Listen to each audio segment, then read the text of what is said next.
This is just notes to myself about how to close my in-ground pool, but if you get use out of it, fine. This is for me though, for next year. So what I did is I detached the pump from this part. I detached it because then it was easier to blow the shot vac into here, and I blew out the skimmer and the main drain.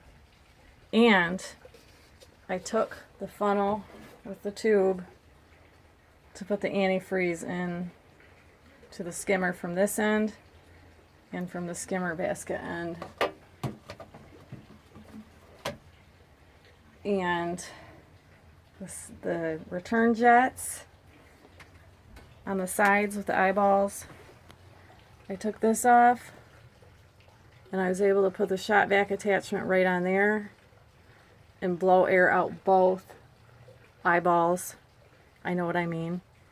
And while having someone else burp them with the palm of their hand to add added pressure. Ty put his hand over the jets and went like that. I lowered the water below the jets to blow them out, and then once I blew them out, I put those rubber plugs on them and filled with the antifreeze. And now we're filling the pool back up to just above those jets so that the water level's high enough when we put the cover on. And then for the skimmer,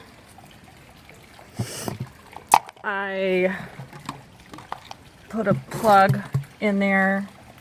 I topped it off with more antifreeze in case water gets in there. I put this thingy in there so ice water can expand and contract that, and I'll put a pop bottle with a little bit of antifreeze in that in case water gets in there. Put this on. I put this little thing over the hole just to keep water from coming in there, even though it shouldn't because the pool cover will be on. I'm going to be turning the slide off when I'm done filling the pool back up and going under the house and turning the water off under there. And I haven't figured out how I'm going to winterize those lines yet. And then I'm going to fill these balloons with water and a tiny bit of antifreeze, and once I put the cover on, those will hold the cover in place. What else? Oh, I had to, when the pump was still attached, I had to take the little valve off that and drain it, and then under here on the sand filter, you got to take that plug off and let the water drain completely out. But the first thing is you backwash the sand to clean it out. And then I'm just going to put this cup over this because I can't find a plug for it even though no rain comes in because we got a pool house. I put it on closed.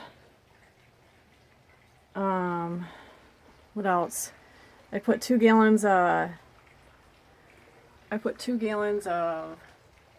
chlorine in the pool. Oh, it's supposed to have 6, but I put about 2 or 3. I'll add more. And then just made sure the alkalinity and the pH was good. And then we'll cover the diving board and the slide. I took the ladders out. That was kind of weird to do because there's a thing that goes in here and they're labeled in my toolbox. And when you take the ladders out, remember to unscrew the nut, but then tap the nut pretty hard, and it loosens this thing that's in here so that you can pull the ladder out. And then I took the thing that was in here, I don't know what it's called, and the nuts, and I put them in a bag and labeled them ladder. Put the ladders in the barn. And then I just dropped a little bit of antifreeze in here. I don't know why, just maybe so I actually plugged that one. I don't even know if you need to plug these. Trying to figure that out. And then I'm going to fill the water up below the skimmer because I don't want ice water. Ice is going to form a little bit on the top of the water is what I'm hearing. And I don't want it doing that on any of the white plasticky parts, like the skimmer or right on the jet covers. So I'm going to put the water just above the jet blowers, but just under the skimmer, like to this rope, to the rope design on the liner. Ty's getting the pool cover out, because we're going to lay it out. I'm not sure how we're going to do that yet.